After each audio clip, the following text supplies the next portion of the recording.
Colton Turner's mother was in court today, formally answering to charges that she had a hand in her son's death. The toddler's remains were found in a shallow grave in South Austin last September.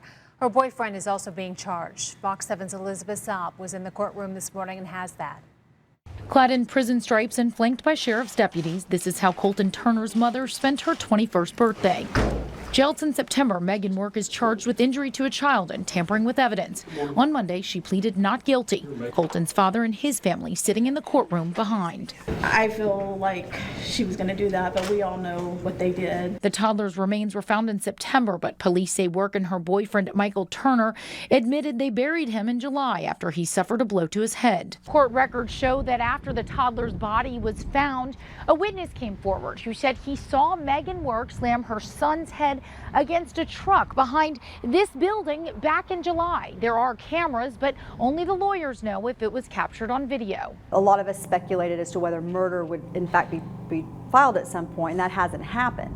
Injury to a child is the same felony level as murder, and some would say easier to prove.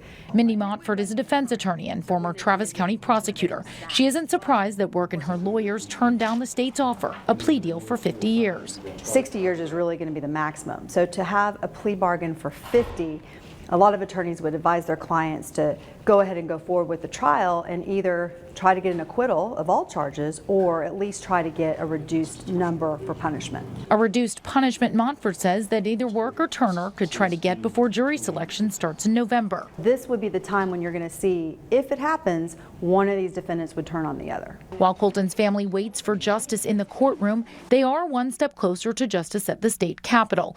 Colton's law is making its way through the Senate side. That's a great thing, and it's going to just save a lot of children here in Texas. HB 2053 would require state law enforcement to work with Child Protective Services to find children who fall off their radar. It's very important for law enforcement so that they can get involved early on and not have to wait like Colton. If it's passed as written, they will be. Elizabeth Saab, Fox 7 News Edge. And Work's boyfriend, Michael Turner, was not in court today, and he has yet to be formally charged. His lawyer passed away last week, and today he was appointed a new attorney. A trial against the couple is scheduled to get underway in December.